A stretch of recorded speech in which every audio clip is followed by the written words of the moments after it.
Halo semua, nama saya David. Saya adalah seorang WordPress developer. Sehari-hari saya bekerja sebagai senior web engineer di 10up, WordPress agency untuk enterprise. Di video ini saya ingin menjelaskan tentang gimana sih caranya kita bisa memodifikasi website WordPress kita ya. Jadi beberapa hari yang lalu itu ada salah satu teman saya yang juga adalah developer. Jadi dia biasa untuk bikin website, bikin aplikasi ya. Uh, tapi baru pertama kali menggunakan WordPress ya. Dia barusan dapat job untuk bikin sebuah portal berita gitu ya dengan menggunakan WordPress. Tapi karena dia baru pertama kali pakai, dia tanya ke saya ya, caranya saya untuk memodifikasi atau menambahkan fitur di WordPress itu seperti apa? Saya sudah tahu cara untuk install themes, install plugins, dan sudah diinstal juga WordPress-nya di servernya.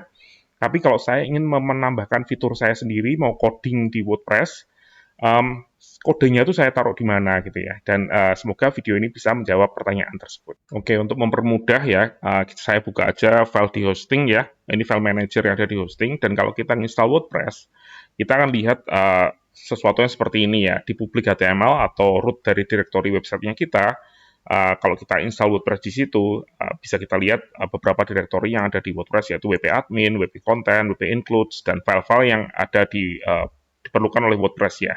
Dan ini file yang kita download dari wordpress.org ya. Ketika kita install WordPress, filenya dalam bentuk zip, nanti kita ekstrak atau kita menggunakan installer yang ada di hosting kita misalnya. Tapi file-file ini adalah kepunyaan dari WordPress. File yang kita custom di WordPress itu hanyalah WP config ya. WP config itu untuk konfigurasi yang menghubungkan antara WordPress dengan servernya kita. Ya, dan di sini saya mau menjelaskan dulu bahwa file-file yang ada di hostingnya kita ini yang dari WordPress, WP admin, dan WP includes, dan file-file yang ada di sini WP comment post, WP cron, dan lain sebagainya ada di sini ya. Uh, ini secara best practice kita lebih baik itu tidak mengedit file-file tersebut ya. Jadi jangan pernah mengedit file dari WordPress core itu sendiri. Jadi ya ada beberapa metode yang bisa kita gunakan yang memang sudah disediakan oleh WordPress untuk memodifikasi fitur-fitur yang ada di WordPress. Jadi jangan mengedit file-file yang ada di sini. Misalnya, oh ini ada teks di admin yang saya mau ganti gitu ya. Jangan terus buka file di WP admin, cari di mana filenya, di mana teks tersebut ada, terus kita hapus. Itu nggak boleh ya di WordPress. Alasannya sebenarnya simple ya. Jadi misalnya kita mengedit file tersebut, terus ada fitur baru dari WordPress yang rilis. Entah itu karena security update atau karena memang ada fitur baru dari WordPress. Tentunya kita ingin mengupdate aplikasi yang ada di website-nya kita ya. Jadi WordPress-nya kita tentu saja kita ingin update. Dan kalau kita update, tentunya file tersebut akan hilang ya, akan kehapus dan diperbarui oleh WordPress. Jadi editan kita bisa hilang. Sebenarnya untuk struktur dari WordPress itu sendiri ya, jadi direktori yang ada di WordPress itu bisa kita modifikasi. Jadi ada beberapa cara di WordPress, ada beberapa metode yang memang disediakan oleh WordPress untuk meningkatkan fleksibilitas dari cara kita menginstal WordPress ya. Jadi misalnya kita bisa untuk menaruh WordPress ini semua, ada WP admin, WP content, WP include di salah satu direktori sendiri. Bisa juga ngerubah direktori yang ada di WordPress, misalnya WP content mau kita rubah menjadi konten aja, kita ngilangin WP-nya dan lain sebagainya. Untuk lebih jelasnya, saya sudah ada video yang menjelaskan tentang hal itu ya, tentang cara untuk setup WordPress. Nanti linknya akan saya taruh di deskripsi dan bisa ditonton sendiri. Nah, ada dua metode utama untuk menambahkan kode di WordPress kita, yaitu yang pertama adalah dengan menggunakan plugin, yang kedua adalah menggunakan tema ya. Saya akan coba menjelaskan dua-duanya. Jadi kalau kita lihat di dashboard-nya kita, dan kita lihat ke admin, di sini ada ada beberapa menu, ada menu appearance dan menu plugins. Jadi di sini kita bisa memodifikasi WordPress kita dengan menggunakan plugin dan tema. Nah, untuk tema, prinsipnya sama seperti WordPress core tadi yang saya jelaskan ya. Kalau temanya itu bukan kita yang bikin dari awal, jadi temanya ini kita download dari wordpress.org, misalnya kita menambahkan tema di sini, atau memang tema bawaan dari WordPress.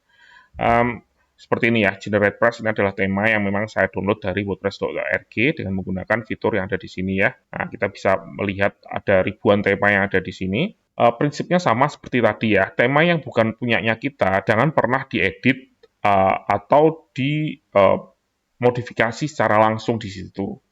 Alasannya sama seperti kenapa kita tidak boleh mengedit file yang ada di WordPress tersebut. Ketika ada versi baru yang muncul dan kita ngupdate tema tersebut, editan kita akan hilang, akan kehapus ya, karena akan tertimpa oleh versi terbaru dari tema tersebut.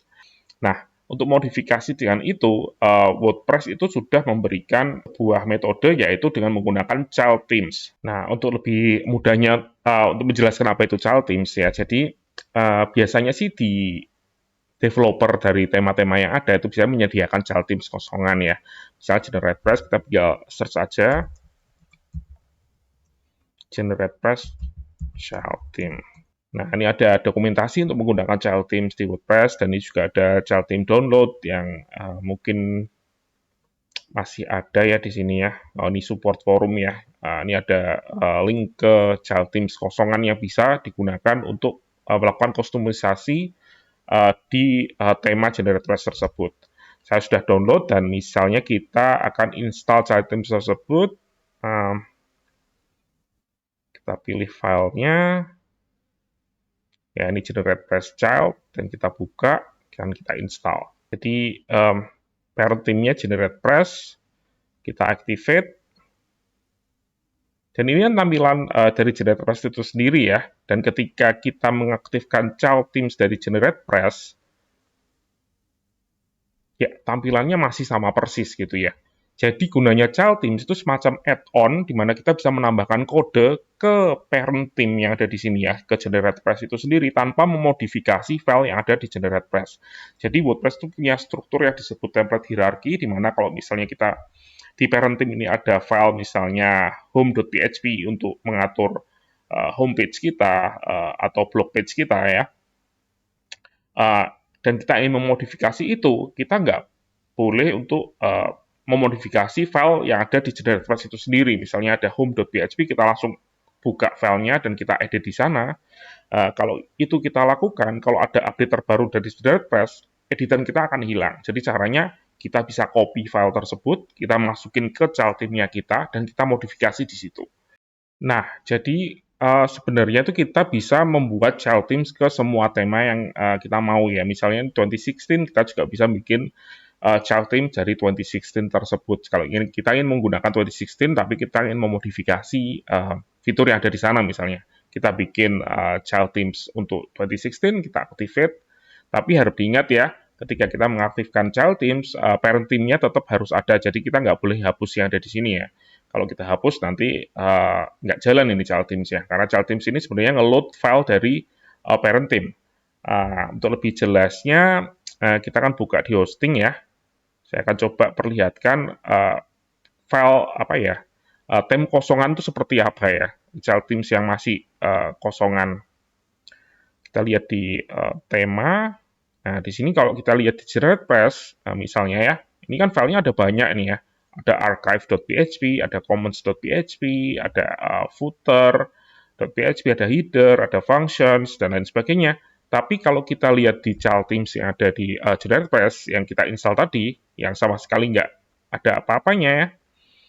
Nah, ini filenya cuma ada 3 file aja, yaitu functions, style, dan ada ini file untuk screenshot ya, ada di sini ya, gambar huruf P ini ya, C dan P ini.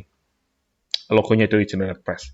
Nah, kalau kita lihat di functions, kita edit misalnya, kita akan lihat bahwa ini functions-nya itu biasanya cuma ada beberapa baris kode di situ ya, yang tujuannya untuk ngasih tahu, oh kita ingin nge-load misalnya style sheet dari parent theme misalnya. Oh, ini malah nggak ada ya di Generate Press, cuma ada kosongan seperti ini. Dan kalau kita buka dari style.css misalnya, kita edit. Oke, kita tutup aja dulu ya. Nah, misalnya kita ingin mengubah warna dari ini ya, my website. Buka di sini. Nah, kita bisa menambahkan CSS tersebut di child theme-nya kita ya. Oh, ini main title E ya, karena ini bentuknya link.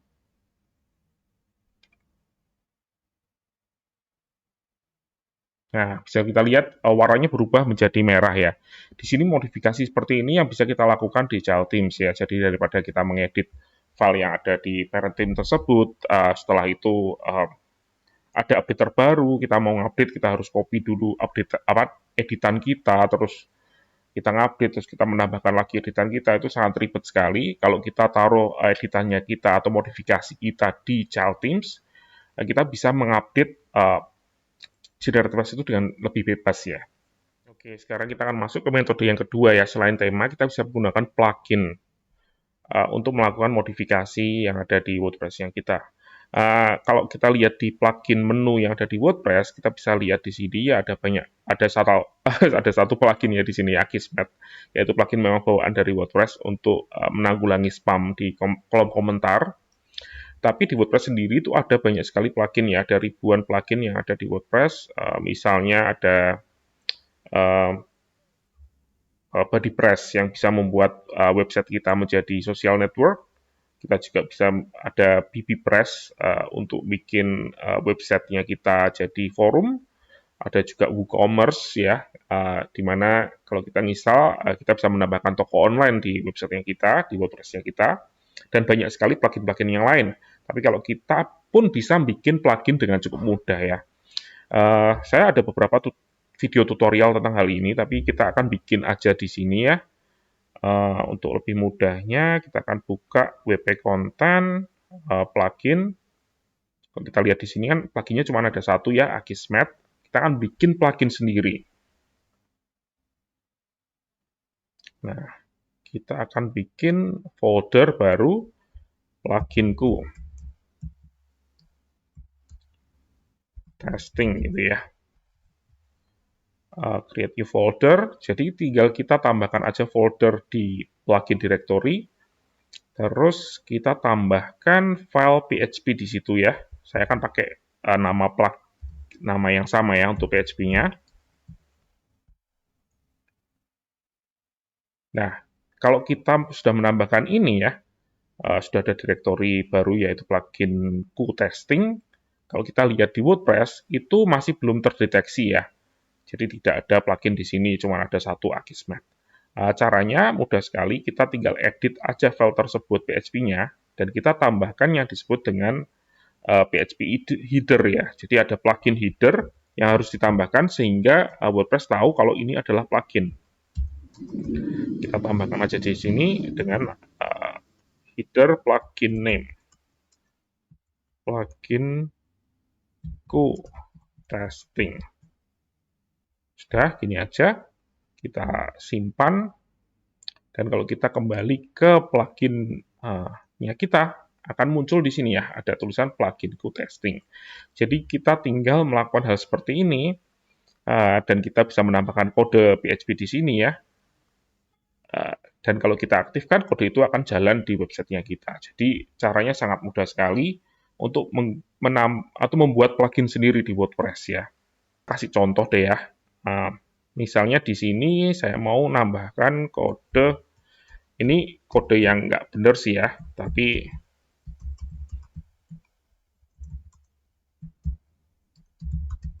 kita akan tambahkan teks di bagian footer di WordPress misalnya. WP footer.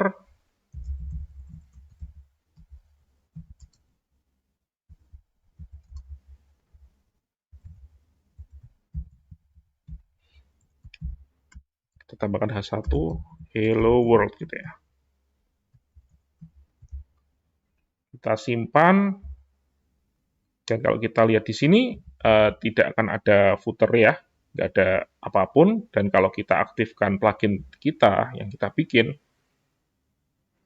nah ini pluginnya sudah aktif ya, dan kalau kita refresh di halaman websitenya kita, bisa kita lihat ya, sudah ada tulisan hello world di bawah sini ya, dan kalau kita nonaktifkan pluginnya kita, kode tersebut nggak akan jalan ya. Sudah dinonaktifkan, kita refresh, dan hello world-nya akan hilang. Ya, hilang seperti itu ya. Jadi, plugin itu cara kerjanya seperti itu. Tapi di WordPress sendiri itu ada beberapa jenis plugin ya. Ada banyak sebenarnya. Tapi di sini saya akan menjelaskan yang pertama ini, yang kedua adalah MU plugins atau must use plugins. Jadi salah satu kendala di sistem plugin yang seperti ini itu pluginnya harus kita aktifkan. Dan kalau kita tidak aktifkan, ada kemungkinan websitenya itu kehilangan fitur yang kita bikin ya. Dan kadang ketika website ini kita berikan ke klien, kita deliver ke klien ya, sudah jadi websitenya kita serah terima ke klien, kadang klien tuh nggak ngerti ya apa gunanya plugin ini, plugin itu, coba di-deactivate dan websitenya rusak ya, karena fitur-fitur tersebut hilang dan mereka tanya lagi ke kita, websitenya rusak gitu ya. Dan itu jadi sebuah kendala memang di developer. Dan di WordPress sendiri ada solusinya, yaitu dengan menggunakan MU plugins, atau singkatannya dari MU tersebut adalah must use, atau wajib untuk dipakai. Jadi plugin ini nggak perlu diaktifkan. Kalau kita taruh di direktori khusus yang ada di WordPress, plugin tersebut akan otomatis ke-load dan otomatis aktif. Caranya mudah sekali. Di situ ya, kita bisa menambahkan plugin tersebut di WP Content. Terus kita bikin salah satu direktori baru yang disebut dengan MU Plugins. Kita akan bikin direktori baru. MU Plugins pakai S ya. Kita create new folder. Dan kalau kita misalnya pluginnya ini tadi ya, yang kita bikin, kita masukin ke MU Plugins tersebut. Nah, terus kita hapus saja direktorinya ada di sini ya. Nah, jadi plugin tersebut akan ada di MU Plugins. Bukan di direktori plugins yang ada di WP Content, tapi di MU Plugins. Ya, direktorinya seperti ini. Nah, semua file PHP yang ada di MU Plugins, yang ada di root MU Plugins tersebut, akan otomatis di-load oleh WordPress. Jadi kalau kita lihat di sini, kalau kita refresh di website yang kita, otomatis akan ada tulisan Hello World tersebut. Nah, ini akan muncul lagi. Walaupun kalau kita lihat di sini ya, nggak ada plugin itu, tapi ada di sini nih. Ada menu di sini, ketika kita menambahkan MU plugins, akan ada menu must use. Dan kalau kita lihat di sini, akan kelihatan ya, oh ini ada plugin yang aktif, yang selalu aktif, dan di sini kita nggak bisa nonaktifkan. Jadi klien pun nggak bisa menonaktifkan plugin ini ya. Jadi plugin yang ada di sini otomatis akan ke-load dan menjadi bagian dari WordPress kita. Ini misalnya bagus untuk misalnya kita bikin custom post type, misalnya untuk bikin produk atau bikin custom post type yang memang digunakan di websitenya kita. Terus untuk juga menambahkan role baru dan lain sebagainya, sesuatu yang memang tidak boleh untuk dinonaktifkan. Kalau dinonaktifkan akan merusak website kita, custom code-nya itu biasanya kita masukkan ke MU Plugins. Begitu saja video hari ini. Untuk tutorial bikin plugins ya, seberapa banyak modifikasi yang bisa kita gunakan di WordPress. Saya ada salah satu video yang cukup menarik, di mana saya live coding di situ, dan saya memodifikasi WordPress admin ya, jadi mengubah tampilan dari WordPress admin, menghapus, mengganti teks yang ada di WordPress admin tanpa mengganti file-file yang ada di WordPress itu sendiri. Oke, sampai jumpa di video selanjutnya. Terima kasih.